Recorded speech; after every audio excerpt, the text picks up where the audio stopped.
And this is the real aha moment for me. This is really what changed the way that I look at composition while I'm on location. Now, it comes as no surprise that composition is one of the more difficult, if not the most difficult aspect of landscape photography. I haven't heard this particular technique mentioned too often, as it's not one of the, I guess, the more mainstream approaches to tackling composition, like the more popular techniques, such as the use of leading lines and maybe foreground interest and layers to create depth. This technique was really the proverbial aha moment for me that really changed how I now look at creating compelling compositions while on location. And perhaps the best part of this entire technique, other than its effectiveness, of course, is how easy and natural it is to apply to whatever situation you happen to find yourself in. Now, this isn't a multi-step process or anything that's really difficult to remember, only two super simple steps, but I think it'll change your mindset the next time you're on location, just as it did mine. And I know you already know this and you've heard other people mention this as well, but when you get on location, definitely don't pull out your camera, don't pull out your tripod and start setting up a composition. Definitely take a minute, catch your breath from perhaps the hike that it took to get to that particular location, and just sit down, get some water, relax for a minute, and just kind of survey the scene. And you're probably already doing this anyway. It's just this kind of a different way to position it.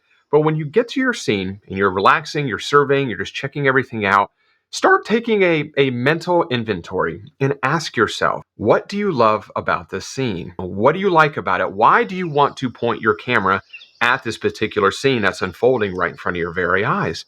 And start to take this inventory and ask yourself, what do you like most about what you see?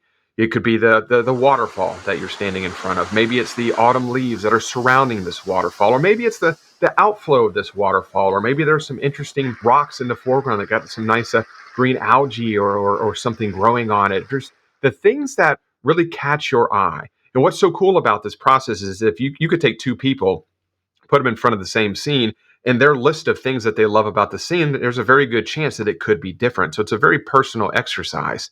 And so, for example, right here, this particular scene here, I absolutely love it. And some of the things that I really liked about the scene, of course, I love the salt columns here. I love the color in the sky. I love this interesting sea stack here. And of course, the gentleman right here photographing the scene unfolding, I think adds a lot of story. So those are the things that I love about this particular scene. This example here, a much more minimalistic scene. I love the contrast between this type of an iceberg versus this. This one's very blue, this one's very white, this one's very tall, this one's very flat. I like those two elements of this composition. I love the water right through here, and I love the background of the mountains that are snow-capped in the background of these icebergs. So those are the things that I like about this particular scene. So when you go through this inventory exercise, just start to take a mental note. Ideally, you'll have between maybe two or four or five things that you love about a particular composition. Now, I should say a particular scene. Now, the second step of this process, and this is the real aha moment for me, this is really what changed the way that I look at composition while I'm on location. It kind of made things seem a lot more, I guess I should say, less mentally straining. This process here really simplifies it, really streamlines it. So you basically take the things that you love in step one, and those are the pieces of your puzzle. So step two is you just put the pieces of your puzzle together. So you take the things that you loved about that scene and start organizing it in different ways, I should say. So going back to this image right here, I love the man standing here, the photographer, the salt columns, the color in the sky, and the sea stack in the background. And those are the things that I wanted to figure out a way to arrange in this particular scene. Now, obviously, I can't move that sea stack. I can't change where the color in the sky is happening, and I can't move those salt columns. But most of the time, you're not going to be able to move the things in your scene. But that's the beauty of this camera right here. Your camera has the ability to change the way things look in your photograph, to change the way things are positioned in your scene. If you get really low to the ground, things are going to appear up in the upper portion of your overall composition. If you move to the left or you move to the right, or maybe you angle your camera down or angle it up, this is going to change the positioning where things are in your overall photograph. So when I first took this scene, I was actually shooting straight on, more towards just getting the photographer, the salt columns, and the color in the sky. But I wanted to make sure that I got that sea stack, because this sea stack here balances out this overall scene. So I ended up shifting all the way to the left to where the photographer was more on the left side of the screen, and the salt columns were there with a little bit of green patch on top of the salt columns. And I was still able to get the C stack in the right side here and still get all the color in the sky. So even though I couldn't move that C stack, I shifted over more so I could capture all four of the things that I loved about this photograph. In this example here, I really love the way that the top of this iceberg here kind of fit perfectly in this little crevice of where these snow-capped mountains are in the background. And I wanted to make sure that I could try and get that in there because I felt that that created a little bit of separation. If I swung all the way to the right, the mountain that would be behind that iceberg wasn't snow-capped, so it didn't look quite as interesting. Plus, this area right here started to converge, and I didn't get that separation between the two. And this is kind of where that process of identifying what you love about a scene comes in handy because you know what's important to you. You know what you want to be able to see in that photograph. And when I'm going through this kind of piecing the puzzle portion of this process, I'm not using a tripod. I'm literally just kind of walking around and just pointing the camera and moving it in different directions, up, down, left, right, swinging to the left, swinging to the right, getting really low. And then when you get to a position to where things are starting to make sense, your puzzle's starting to come together, that's when you pull out the tripod, put the camera on the tripod, to where you can start to make those kind of more minute changes to the overall scene to really kind of dial it in. And here's another good example from, once again, from Iceland. I love this tree right here. I loved how this tree right here kind of used natural framing to frame in this church in the background. And I love the all the different gradients of the shadows and highlights all through here. And I love this mushroom right here because it kind of anchored the whole foreground. And these are the things that I really loved about the scene. So when I started to compose it, I just walked all around it, just trying to figure out exactly what's the most pleasing way to get everything in the scene that I love about this photograph. And this is the final composition that I settled on. I just love the natural framing of these trees and how it kind of hugs the church in the background. And I love how the mushroom right here just kind of draws your eye to that foreground. And you kind of walk your eye through the highlights and the shadows. A little bit of dodging and burning in here went a long way, all the way into the church in the center of the photograph.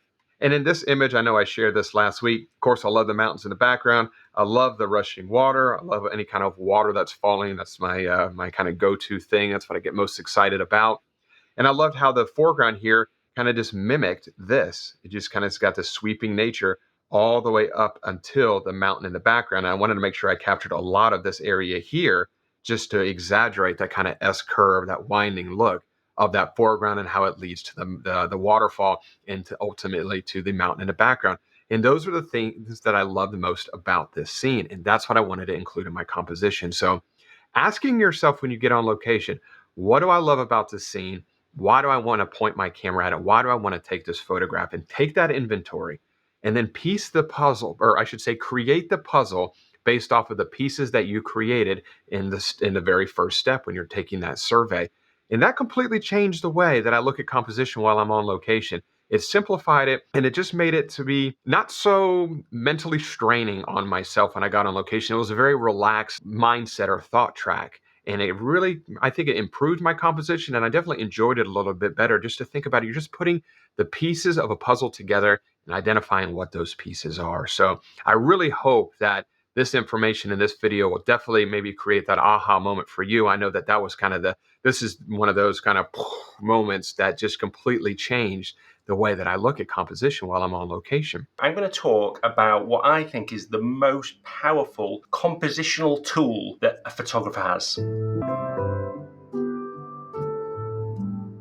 There's one tool, one element of composition that I think is more powerful than any other, and that is the diagonal. And it seems like such a random thing. You think, what, a diagonal? How can that help my photos? And what makes a photo good? What are the ingredients for photo that makes it really good? And I think there's two things. It transports the image to the location. It creates a bit of a mood, you know, it evokes some mood in that viewer, whether they think wow, or whether they think, oh, that looks a bit sad, or whatever. But a landscape photo can do that, and that's really important. Another part of that, though, is to keep the viewer's attention. And to keep the viewer's attention, diagonals are really important. Now, I'm not saying that every photo that you ever take is going to take diagonals. Here's a few examples of photos of mine that don't have any diagonals in, but I love them. But I do think that a diagonal is a great tool, especially if you're just getting started or you're stuck at a certain level with your photography and want to just elevate it a little bit. So a diagonal is powerful because if you think about a building, if as soon as it goes like that, it looks like it's going to fall over. So a diagonal creates a sense of movement in a photo. The other things you can think about are perspective. You can think about your eye wanting to travel down a diagonal, whether it doesn't so much want to travel down something that's horizontal because that seems more stable within an image. Let's just talk about the first thing, and that's depth. So if we take this image here, so this is an image by my friend Peter Iversen, and you can see that it's got two strong diagonals in it to the horizon here. And you know that this image has got depth because you know that that pier is the same width all the way, but it's getting thinner, and that's created by these perspective lines of diagonals. And diagonals have got a really good role to play in lots of things, but one of them is creating depth in your image. So a diagonal is a great way of creating a three-dimensional image. The next thing to think about is leading lines. They're the obvious ones for diagonals, and you can get a shot like this with this incredible road leading into the image. It works really well if you have that road at a diagonal because your eye just wants to follow it. Already your eye wants to follow a road, but if you create a diagonal as well, you want to follow it. And this image here has got a number of diagonals that really, really help. So we've got this leading line here that takes you all the way up and actually goes back in that direction. But we've also got another parallel line here and another opposing line here. So these lines and this line are all meeting here. So your eye is just going all the way there. And that's created by diagonals. So this is another good example of a leading line being a diagonal into an image. And again, this has got multiple diagonals in it. There's this diagonal here, but there's also diagonals coming from this corner as well, which are opposing that diagonal, which is sort of leading your eye into the image. If I show you a version of this where I was actually waiting for the wave just to create this diagonal with my wide angle lens, it was just pointed down a little bit. And a wide angle lens with waves is a great way of creating diagonals because you create a bit of perspective distortion, which just creates that diagonal automatically. But if you look at this shot here, I know the light's a little bit different, but this isn't much of a diagonal. It's almost a straight line. And if it was straight, it just looked really awkward. It just wouldn't be pleasing to the eye. This one just draws your eye in with this diagonal. This one, this straight line's not as pleasing. I'm not saying that this wouldn't work, but at the moment it's neither a straight line or a diagonal. So it just looks a bit confusing, really. This is another great example of a leading line being a diagonal. It's almost an S-curve, this is. But what makes this as well is these other diagonals as well that are, like I said in the previous image, that are bringing your eye into the image. Okay, the next thing I want to talk about is placement of diagonals. It's really important to think about where you place your diagonals. Now, you might have them coming from the corner, like the images that I just showed you there, and that's great, you can do that. But you can also place your diagonals in a way to lead the viewer through an image. So in this image here, I've talked about this so many times before this image, but it's a really good example. We've got this hut down here, and I placed these two diagonals. I say I placed these two diagonals. I didn't go and put the mountains there, did I? But the image works. And I did think that when I took the image because of these diagonals. And there's one there and there's one there. And they are drawing your eye to this house here. And they are so powerful in this image. They're helped by the light as well. But those diagonals leading you to this house makes such a big difference to this image. There's actually one other diagonal in this image that really helps. And I talk about it a lot, opposing diagonals. And there's an opposing diagonal here. And that opposing diagonal is almost one that's there. If you get diagonals that are almost like 90 degrees to the main diagonals in your image, and you can have smaller diagonals, then that just adds joining elements to your image. It sort of connects the image together and makes the image more pleasing. You want to look at the image for longer. You see more things within the image. So just thinking about that when you're composing is really, really important. So thinking about where you're putting your diagonal, I did say you can go from the corner. I don't always like to go from the corner in my diagonals. So if I've got a leading line like this, sometimes you can just go a little bit outside the corner. I think that's quite nice to do that. I think this works quite well in this case. But you can also place your diagonals so they match other diagonals within the image. So if we have a look at this one here, this is a diagonal here where I was stood. I couldn't change that diagonal a huge amount, but I could move left and right and move the positioning of this diagonal. And what I wanted to do is just make sure that they were parallel. And then I create a very strong diagonal by connecting those two together that then leads to that background mountain. And if I'd have just taken this shot a little bit further up or a little bit further to the left, or if I'd taken it much further to the left, it would have probably dropped off.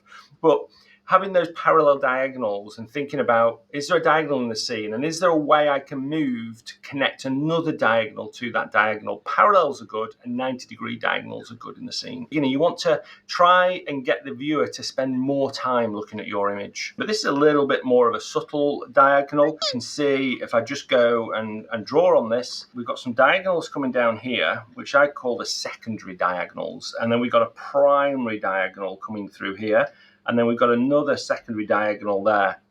And basically what your eye does is it sees this, which is very strong. It goes up here, and then it sees these here, and then it can jump and see this one here. So by connecting those diagonals in the scene makes such a big difference to the viewer's appreciation of your photo. So the next thing, which is dynamism and energy and movement. A diagonal creates energy and movement in an image. It helps your eye move. By placing a diagonal in an image of very straight lines like this one, you can create something that has got more, it just looks more alive, I suppose. It also can create something that's very dramatic. So having that diagonal across these very straight trees in the background creates something that's just a little bit different. It's a little bit more dynamic. But I use diagonals all the time in waterfalls, just by going and standing to the side, which is such a powerful tool in photography. Just take your tripod. In fact, don't even put your camera on a tripod to begin with. Just move from left to right, get your position right.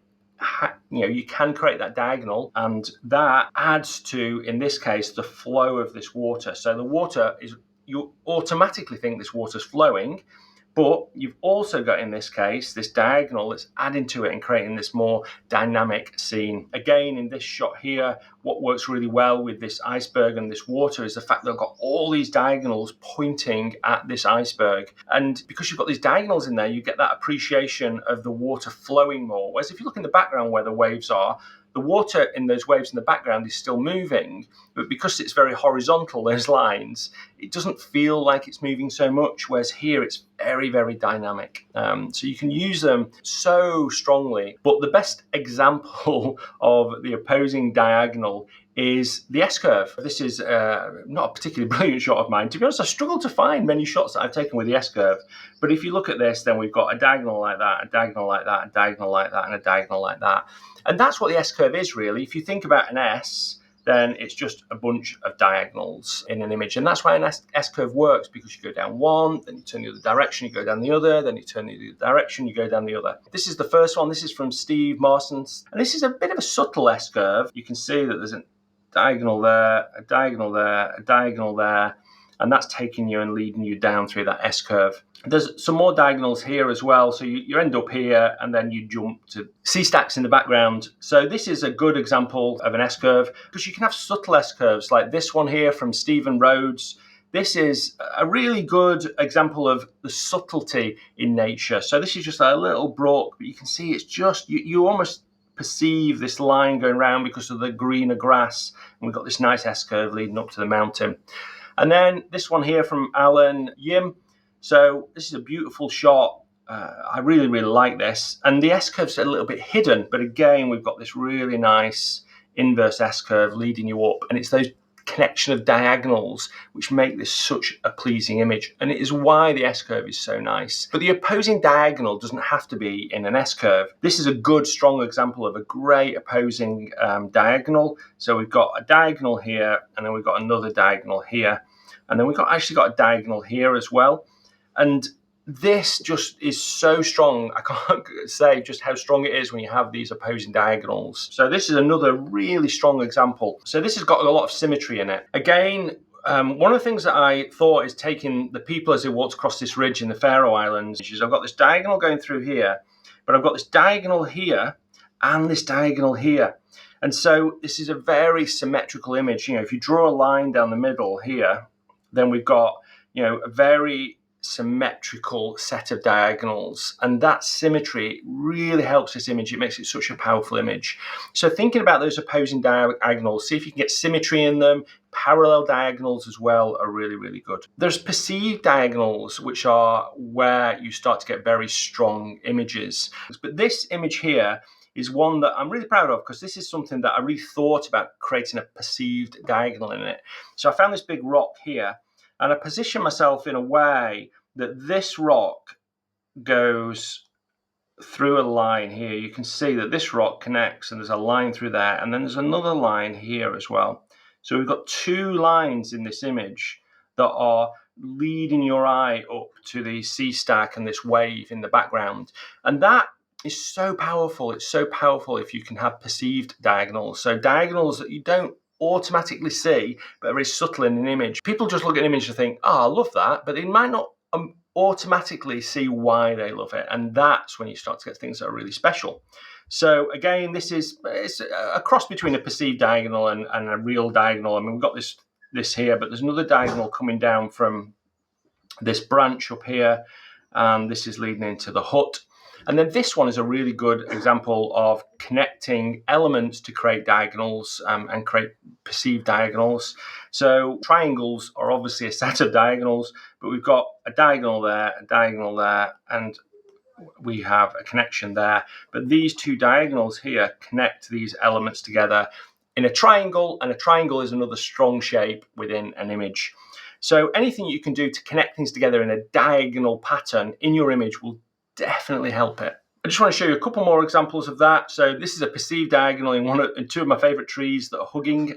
So we've got this diagonal here, this strong diagonal through the branch, and then another one here that are connecting where I perceive the trees' heads to be. They're embracing together. But it's those diagonals that help. And then again, these diagonals here, there is some strong diagonals here, and then there is a perceived diagonal in this shot here of Enchanted. There's a diagonal here, there's a diagonal here through these rocks.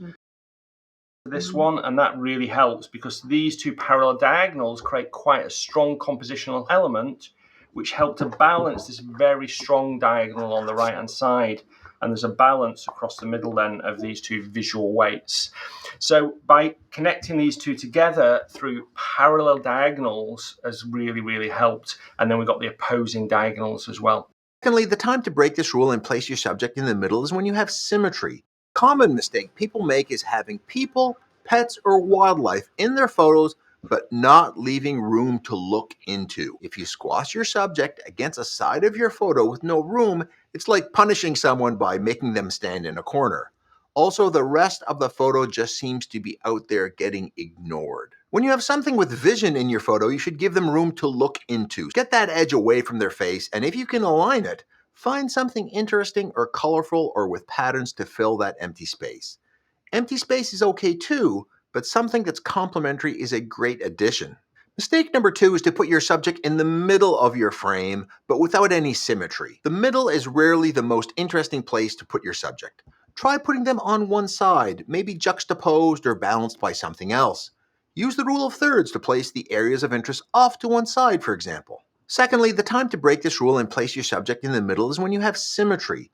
When having equal weight on both sides, the middle has a unique way of providing a balance. When a subject is looking directly at you, for example, is a great time to try placing them in the middle. These examples work best in the middle because they provide a balanced and equally proportional view.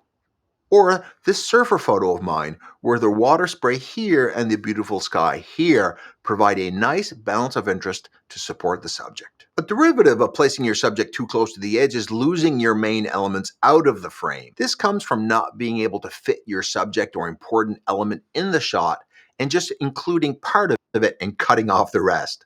Unless you've really done this well, this doesn't usually work, unless it's a compelling leading line or a feature that one expects to go forever, like a long, lonely road. But for this log that wouldn't fit in my waterfall shot, it just looks bad. Get something you can fit all in, like this rock instead. Mistake number 4 is having too many subjects or none at all. By too many subjects, I mean a photo where nothing is obviously the main feature. And if you ask 4 people what the subject is, you could get 4 different answers. In this photo, what's the subject? The lighthouse? The sun popping out from the clouds? The reflecting water? Or this reflection on the rocks? Too many subjects in this one means that it isn't clear where the viewer should look. But in this photo here, I have made it clear where your eye should be drawn. Or in this photo of big waves, none of them are standing out as the main feature. But in this shot here, we know who the main actor is. Or in this photo, make it simple. Sometimes less is more. The other end of the spectrum is no subject. This is a common mistake with beginner landscape photographers, where they want to photograph a beautiful view out into the vast ocean. Instead, you get half sky, half water, and a line between them, but no compelling feature or highlight. This photo has no subject. Instead, find something you can put in the foreground, a rock, a pattern in the sand, roots of a tree, or anything else that can anchor the photo with that beautiful view being in the background. Or add some flowers to a sunset, like in this photo. The next mistake I often see is the opposite of placing your subject in the middle. It is having your subjects too close to the edges, making them feel crowded. Now this is a careful balance, as one technique of composition is to leave some empty space. This is often done by placing your subject close to one side.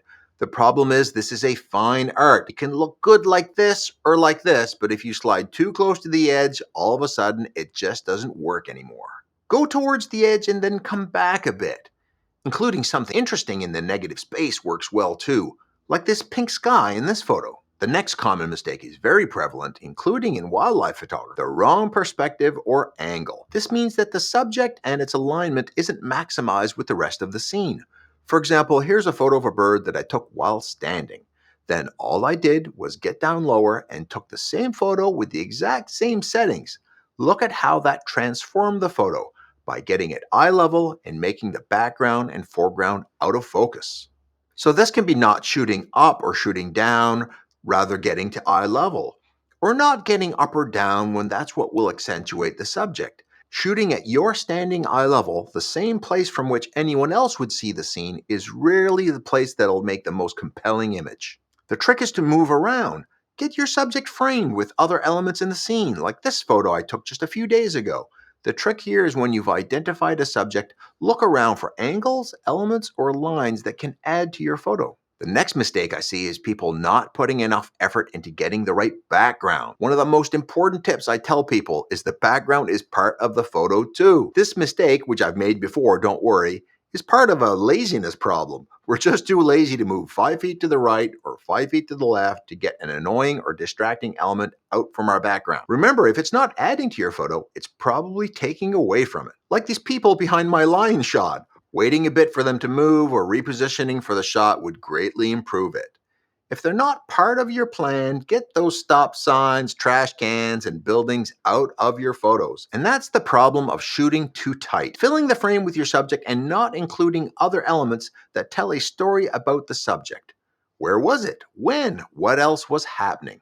These are all important clues to either support your subject or allow your viewer to start speculating and making up their own ideas about what this photo is all about. Find ways to give your subject some room and fill that room with other things that complement but not overpower your subject. Lines, textures, or colors are great examples. So not this, but this. There's nothing wrong with having your subject small in the frame. But that's not really how you use the rule of thirds. I'll go beyond the rule of thirds and show you some more what I call compositional tools that you can add to your tool belt. The rule of thirds can be a good starting point for most photographers. However, the problem with it is that you may actually end up having your entire portfolio based on the rule of thirds, which in turn can become a little bit boring. And using the rule of thirds can actually be a habit that is very hard to get rid of. The classic and basic way of using the rule of thirds is simply just to put your subject on one of the intersection points, and what you do, magically you now have a strong composition. The problem is that by using it like this, you may actually end up throwing your photo way out of balance. The thing about the rule of thirds is that you can most often actually overlay the grid on most photos and force through and say that the photographer has used the rule of thirds. However, that's not really how you use the rule of thirds. And the first rule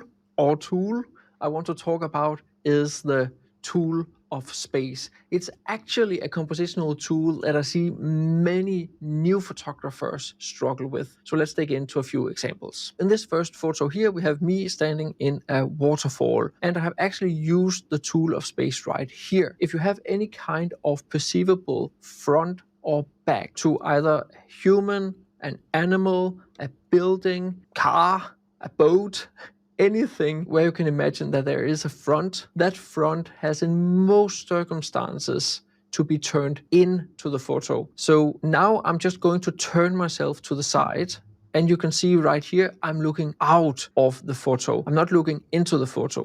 Here I'm looking into the photo. The front of your subject have to be turned towards the middle. And that is what the tool of space says. And likewise, in this example, where I have my subject, the little person standing looking into the frame on the left side of the photo, so he's turned towards the right. This here is also a classic rule of third composition. However, if I had that person looking out of the frame, I would completely ruin the entire photo. And that is why you need to go beyond the rule of thirds. In this photo here, I have the car driving into the photo. Here I have the penguin walking up and into the photo. In this photo here, I have the whale diving down under the water, but still into the photo. The next compositional tool is repeating patterns. Generally, we human beings, we cannot not see patterns when we're out in nature. We love order, we love patterns. So benefit from that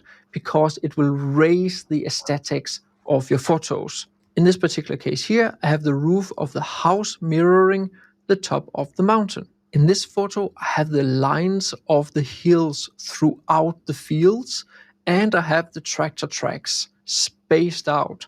So there's so many repeating patterns. Here I have lines of tulips that are also repeated throughout the scene. Here I of course have the repeating lines of the trees, but it's especially the two deer down here that are looking towards the viewer, where you also have the repeating shape of the heads and ears. In this photo, it's the repeating shape of the tree and the hot air balloon, where they both kind of looks like a drop that is turned upside down. And here we have the repeating shapes of the mountains in the background. Here we also have a couple of repeating shapes where the tree and the cloud have more or less the same shape. And here we have the repeating cypress trees along the road leading us into the farmhouse. So the next thing you can do is break those patterns, make something stand out in those patterns. We humans, we are drawn to things that stand out. We are drawn to contrasts, whether it's color, tones, shapes, and so forth. We love contrasts. In this example, we have, of course, the repeating patterns throughout the fields, and then we have that one tree that stands out. Here we have the lines, again, of the fields, and another tree that stands out relative to all the lines in the photo. Here are more lines throughout a forest, but one of those lines is crooked, and that's the one that grabs our attention. A bunch of red tulips, and then that one yellow flower standing out. And I could have put that yellow flower in either the corner of the photo, in the lower part of the photo. I could have thrown it out of focus. It doesn't matter. The yellow tulip draws all the attention because it's yellow standing out on red. The next tool is what I call chop the top, and that is all about how we perceive a landscape when we transfer it from the 3D environment we're standing in to a 2D photo. And basically it just means, as you can see in this example here, I'm standing in front of a big mountain. If I want that mountain to look even bigger, I simply just crop out the top. In this way, we do not know where the top of the mountain is. So the mountain wall there in the background looks much larger, even though I have actually zoomed in and I am actually bigger in the photo than in the previous photo. But simply just by cropping it out, the background looks much larger. And in this example from before, I'm cropping the top of the frame just where you start to be able to see the sky. And in that way, it looks much bigger and much more impactful. In this photo, I've made sure not to include the horizon line in top of the frame, and in that way it looks like the ocean just continues forever. Also, the horizon line will not distract the viewer. And it's technically not just the top of the photo, it's also the sides of the photo. So in this example here from a waterfall in Iceland, I've purposely cropped out the right side of the waterfall. So in that way, it actually looks as if the waterfall won't stop just a little bit outside the frame, but it will continue and give the perception that the waterfall is much larger than it actually is. It is still a large waterfall though. Now the next tool here is a little bit harder to wrap your head around, but I call it meaningful depth. What I mean by meaningful depth is simply just that I see a lot of photos, whether it's wide angle or telephoto and so forth, try to force in a foreground that doesn't add anything besides depth. Depth is in and of itself actually a pretty good tool to use to create a sense of 3D in your photos. However, sometimes the foreground is just boring or doesn't work. So in this example here, the foreground is just one big mess. If I wanted to show a messy photo, then I've succeeded, but that was not the purpose of the photo. In this case here, I have all the green grass, all the lines there, and a little bit of a reflection. It makes for a much cleaner foreground than the previous one. And in that way, the photo is much more compelling to look at. And you don't need to have a dramatic foreground. It can simply just be some foreground trees. Purposely did not include some immediate foreground from the grasses in front because I don't think they added to the photo. However, the foreground trees very much added to the photo to create the depth throughout the scene and of course frame my subject, the tree that is split there in the middle of the frame. In this photo from the highlands of Iceland, I've placed myself in the foreground looking into the scene. It gives a sense of adventure and of course also a little bit of scale. If I had not been standing there, this photo wouldn't have been half as interesting. In this photo, I really wanted to photograph how the shadows were thrown down through the two trees there in the background. And I knew I needed some kind of foreground, not just to have the lake there. So I was waiting for some kind of bird to swim into the photo, and luckily this pack of birds flew in front of it instead, and I captured this one, which has become one of my all-time favorite photos and really shows that morning atmosphere with birds flying around on top of the lakes here in Denmark. The next compositional tool that you can use is called juxtaposition. However, it can be a little bit hard to find in nature. Juxtaposition simply just means that you have contrasting elements or opposite elements in a photo. So here we have this super modern ship, and in the foreground we have this old destroyed weather station. So we have the juxtaposition between the old and the new. The same boat, here we have the juxtaposition between nature down in the corner and the big human-made object. So nature versus human. Another example of nature versus human, a car driving around in the highlands of Iceland. Point your camera at the cool and then eliminate everything that isn't cool. I want to talk about composition in a new way. I want to get to the root of what is composition when it comes to photography, how we can make our compositions better immediately. What is composition? Well, if you think about other types of composition, musical composition, we start with nothing and add things. With the landscape, and this is one of the arguments about composition or why landscape photography isn't art, the argument is that everything that there is in a composition is already out there and we just have to point our camera at it. And what I want to demonstrate is that, yes, there are things out there, but they don't instantly lend themselves to be compositions. This is the little fairy tree on Vancouver Island, and for such a famous little tree, it can be surprisingly difficult to actually compose something that kind of captures the spirit of it and shows it to its best. There's a lot of foreground bushes in the way, there's not many different places that you can stand to get a good view.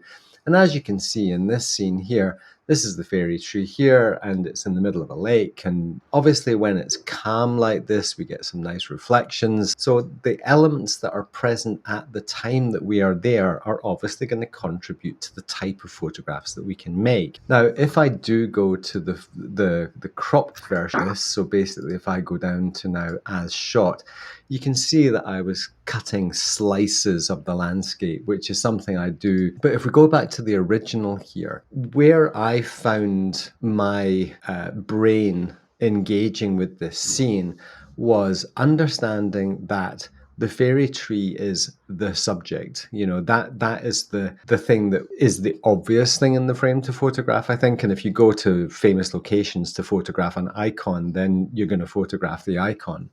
We can see here that it's in shade and that the background is brighter than the foreground. So what we have is all of these reflected trees are brighter and actually quite dynamic, and all of these areas are brighter than the actual subject itself, or the thing that we want to highlight. All of this stuff in the foreground, all these brighter areas. How do you photograph scenes? You know, how do you find your compositions? Spontaneously came up with a little expression, which is point your camera at the cool and then eliminate everything that isn't cool. One of the things with this scene is that your place in space is really, really important. You're limited in terms of access views because of brush that's grown up and so forth. So you are somewhat limited with where you can stand and where you can isolate this tree from. From this side, we are isolating the tree against a more even background. However, in this scene here, you can see here the reflection becomes part of, or becomes silhouetted against the sky. Let's look at some various ways that we can eliminate the uncool in this scene to keep the cool. The first option is to look at something like a square and just pull this down and end up with something in this type of area. And what this does quite successfully is isolate the tree and create a more simple composition. We've eliminated a whole bunch of stuff, and the more stuff that we eliminate, the easier it is for the point of the photograph to become clear. And I think that's really what composition is to me, is we're making a point. We're saying, this is cool, and I've eliminated all the uncool stuff, and all I'm leaving you with is the cool stuff here. So we might need to fine tune this composition a little bit more. Turn the lights out. We now have a rendition of this scene that's much more concise. We've certainly got rid of a lot of the uncool. If I make a virtual copy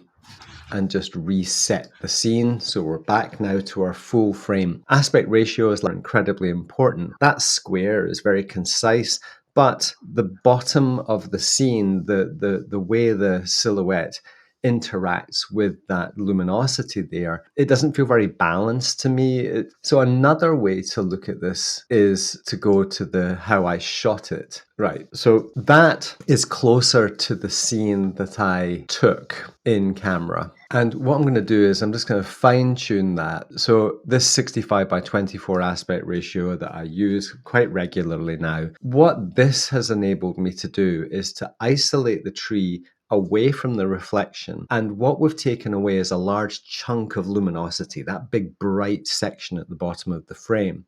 And what that's done is it's allowed the tree and the luminosity at the top of the little hemlock, this little tree here, it allows that to be more evident.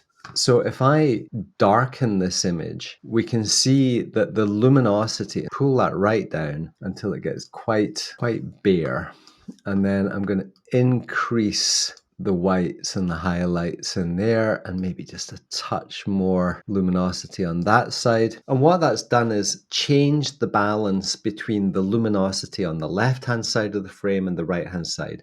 The reflections are now darker than the subject. So what we've managed to do now is isolate something in a slightly more abstract form. Sure, we've taken it out of its context, we've cropped away the uncool, and the aspect ratio, that big expansive panoramic aspect ratio, That has allowed a feeling of expansiveness. It just feels like a much more grand scene, a much bigger scene. And this is why panos are such powerful tools when it comes to emphasizing space and openness. By removing the uncool from this scene and allowing the more important content, the cool of the composition, to sit in the frame in a much more powerful manner. By removing all those distractions, it becomes very clear what this photograph is about, this little tree growing out of the cut-off old-growth tree. Removing the cool is the best way of making your compositions more concise. We can look at any scene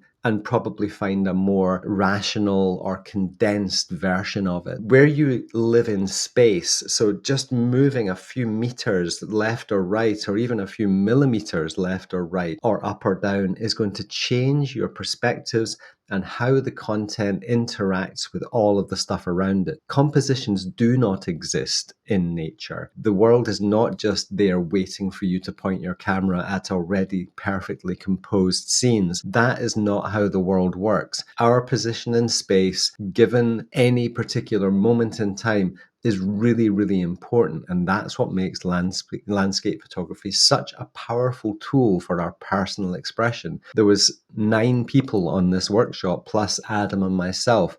There was 11 people photographing that little tree on that particular morning. And we all came away with different photographs, different perspectives, different ways of expressing ourselves. So when you don't have light, the next best thing to look for is a lovely S-curve. So I walked past the composition that I shot previously and instantly found this lovely, wonderful S-curve leading out into the sea. And I just thought, I have to shoot this. So I always say that light is one of the most important elements in landscape photography. But you don't always have light. So when you don't have light, the next best thing to look for is a lovely S-curve. And that's what I've got here. It's just gorgeous. I mean, I walked onto this beach, and as soon as I saw it, I thought, bang, that's image number 1. It's looking out to the lovely calm sea. I'm not using a polarizer because I want the image to be full of contrast, and I want the S-shaped river to really, really pop. And to do that, I leave polarizing filter off, because if you have a polarizing filter on your lens, it cuts out glare from the surface of the water. Now, the glare on the surface of this water is what gives it contrast. The water is reflecting the bright sky. You need that reflection in order to give it contrast. So although there are a lot of low cloud, there is a little bit of color coming through. And actually the low cloud, which can often be the enemy, it can also sometimes be your friend. You've got these lovely low clouds going across the sky with a touch of colour behind the sky. The wonderful, wonderful S-shaped lead-in line of this river. The lovely, empty, calm beach in the background. It's calm, it's soothing, it's everything I love about landscape photography. I talk a lot about actually images being secondary to experience, so coming out and just taking a moment. Be mindful of your surroundings, enjoy the peace and quiet. Just try and take it all in and try and enjoy being in the moment rather than stressing about getting an image. I'm waffling out, I'm gonna have to take this image. Right, what have we got here? F8. 3.2 seconds. I have a 4-stop filter on because I just want to slow down the exposure, because we've got a bit of movement in this river with the ripples of the sand. I also have a 2-stop hard edge grad filter because obviously the sky's bright now. It's coming up to sunrise and the sky's always bright. I'm at about 60 mil, something like that, and I have my camera set to a 2-second timer. I'm going to get this image now. Oh, there's some lovely, lovely colour in the sky. Absolutely stunning.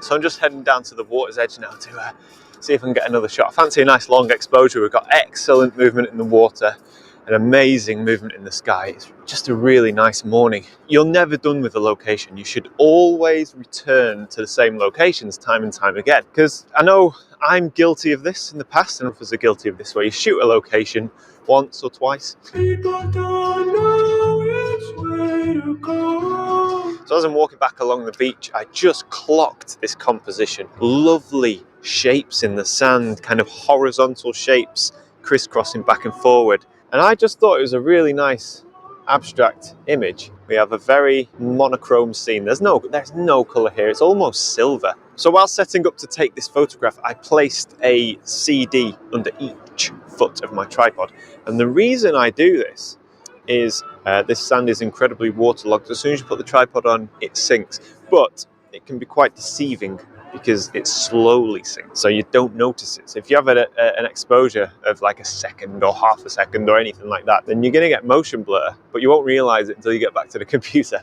And that's because your tripod's probably sinking in the sand. So by placing the discs under the feet, it gives it a wider surface area and stops it sinking.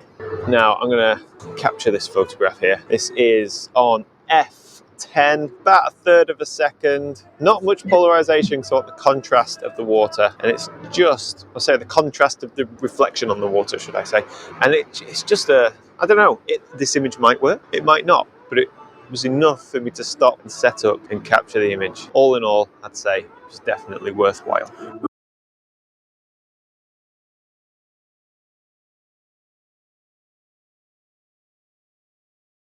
Because it's now starting to rain, which is definitely my cue to go home. Post-production techniques like dodging and burning can be used to manipulate and shape that light to enhance the composition. Perseverance and dedication are words that come to mind when I think of photography. But when you strip everything back, we're all working with the same fundamental tool, the environment. Highlands of Scotland. What an absolutely beautiful place this is. Now we're here to capture sunrise this morning, but I also wanted to talk about 5 compositional techniques that I consider on pretty much every landscape photograph that I take. So I think composing a photograph is like playing a bit of a game, isn't it? It's a bit of a puzzle, if you will. Now I think there's various problems that we've always got to solve in every photo. So where do we actually start when we're faced with something beautiful like we've got here?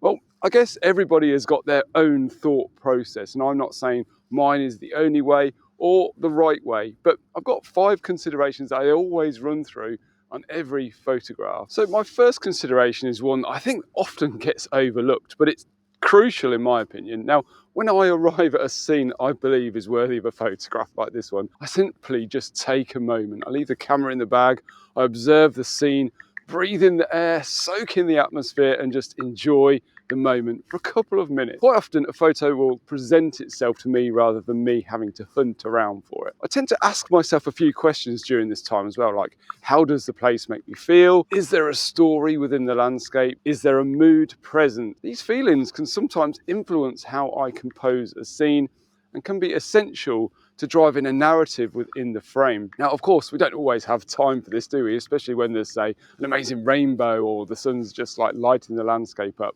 So I think we need to remain reactive. However, if we can just take a few minutes, I think it really helps. So I've got my composition framed up here for my sunrise photograph. It's about on sunrise right now. We're getting a bit of detail in the sky, which is really nice. Now, I've been really careful here because the loch is so calm. I'm really going for the reflection of the mountain, and I've tried to be very, very mindful of where that reflection sits in the scene because we've got this little break between these 2 little islands here. I'm trying to position the reflection right in the middle of that. So obviously the height of our camera means the reflection either gets larger or smaller within the frame. So I've just been very mindful about the height of my position and also where I am left and right as well. Very subtle movements make a big difference to this shot. I've just really got a little bit of a gap around the reflection around these islands, which I think works well. There's a bit of snow on top of the mountain as well, and we've got a grouping of Scots pines on the left-hand side, and we're really looking straight down the valley here. And I think the leading line of the reflection as well drives the eye down towards the dip in the valley there where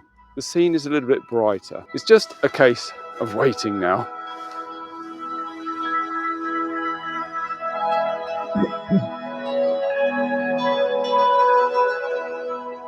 So tip number 2 is to identify a subject. From my perspective, most of my photos I take have a clear subject and everything else kind of supports that subject, if you like. So supporting the subject can take on sort of various forms. It could be a single subject to breathe, or it might involve say, a path or a road leading to the main point of interest, I think there are numerous ways in which another element within a photo can support the main subject. However, if we can identify one key element within our frame that truly stands out, we've got a starting point around which we can build the rest of the image. I think without identifying this key element, I found it really challenging to start unpacking the rest of the scene. Finding that subject is key, and today we've got that big mountain which is our key subject. So composition technique number 3 I consider on every photo is depth, and I consistently consider depth in each photo I take, because without it the image may lack the 3-dimensional feel that I seek in my compositions.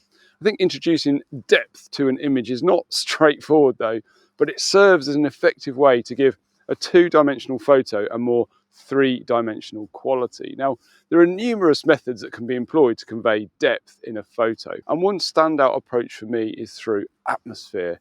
I think it's a factor that we've got significant control over. Now, I mention this because we can not only look for atmosphere within the landscape, but also add it in post-production too. So fog and mist, for example, are excellent for introducing separation and depth. As we peer further into the scene, details soften, and our brains instinctively perceive those softer elements to be farther away. And this same technique can be applied to a wide shot or a vista. If we consider that the objects closer to the camera will likely have more contrast than those farther away, a touch of haze or softening in the background, softening those background details in post-production, will lead our brains to register that those softer details are actually further away, and it can be a really remarkably powerful tool to add depth and a 3-dimensional feel to your photographs. Contrast in the foreground, and let that contrast fall away as we recede into the image.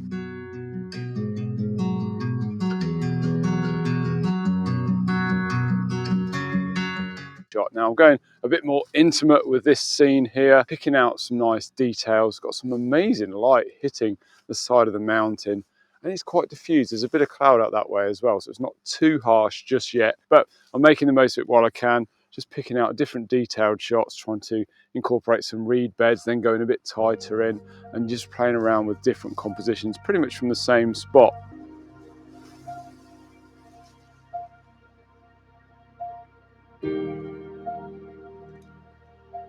Let's move on to tip number 4, which I refer to as dark to light, and it involves understanding the visual impact of the brightness within the photo. So typically the eye is drawn to the brightest part of an image. Therefore, strategically positioning this bright area within the frame can effectively guide the viewer's attention to what's most important in the photo. For instance, if the brightest part is in the foreground, the viewer might miss exploring the top part of the frame, which could be suboptimal if the main element of the shot is situated up there. So consider a horizontal image framed using the rule of thirds. Ideally, I aim for the brightest part of the photo to align with one of those intersecting lines, which offers balance and harmony in the composition. Now, if this doesn't happen naturally, post-production techniques like dodging and burning can be used to manipulate and shape that light to enhance the composition, because we don't always get light exactly where we want it to be when we're out in the field. But just using those little dodging and burning techniques can really help guide the viewer into the image to where we want them to look.